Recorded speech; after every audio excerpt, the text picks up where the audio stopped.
नमस्कार मंडळी, स्वागत आहे तुमचं आमच्या चॅनलमध्ये। आवाज महामुंबईचा, शोध बातमीचा, कौल मनाचा। चला तर मग आमचे चॅनल लाईक करा, शेअर करा आणि सबस्क्राइब करा। धन्यवाद। उरण तालुक्यात मोठ्या प्रमाणात मातीची चोरी, प्रशासन गाढ झोपेत, शासनाचे 300 कोटींचे नुकसान। महसूल खात्याचे सर्व अधिकारी गाढ झोपेत असतानाच उरण तालुक्यातील चांजे, चिर्ले, वेशवी, दिघोडे, विंधणे, चिरनेर, कळंबुसरे, मोठी जुई, कोपरोली, पिरकोन, सारडे, वशेनी, पुनाळे परिसरातून केवळ दिवसाच नव्हे तर रात्रीच्या वेळी देखील माती उत्खनन करण्याच्या प्रकारांचे पेव फुटले आहेत। येथील अनेक ठिकाणी डोंगरांना या कंत्राटदार रूपी घुशी लागल्याचे चित्र पाहायला मिळत आहे। विशेष म्हणजे ज्या तलाठी आणि मंडळ अधिकारी यांच्या कार्यक्षेत्रात त्यांच्या नाकाखाली हे भूमाफिया माती उत्खनन करीत आहेत, याची सूत्रांना माहिती देखील या अधिकाऱ्यांना नसल्याने शासनाचे 300 कोटीहून अधिक नुकसान होत आहे।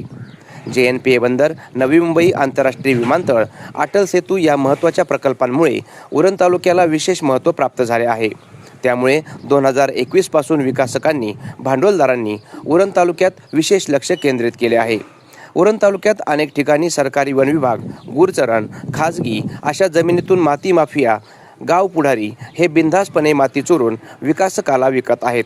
हे माती माफिया एखाद्या खाजगी जागेवर माती काढण्याची परवानगी मिळवून हळूहळू बाजूच्या वन जमिनी, सरकारी जमिनी व गुरचरणाच्या जमिनीवरही ताव मारून माती काढून नेत आहेत।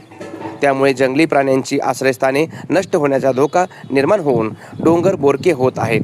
तरी प्रशासनाने पर्यावरणाचा समतोल राखण्यासाठी जंगल भागाचे संरक्षण कशा प्रकारे करता येईल याकडे लक्ष केंद्रित करून बुडीत निघणारी रॉयल्टी वसूल करण्यासाठी पुढाकार घ्यावा अशी मागणी शेतकरी, आदिवासी नागरिक व्यक्त करत आहेत।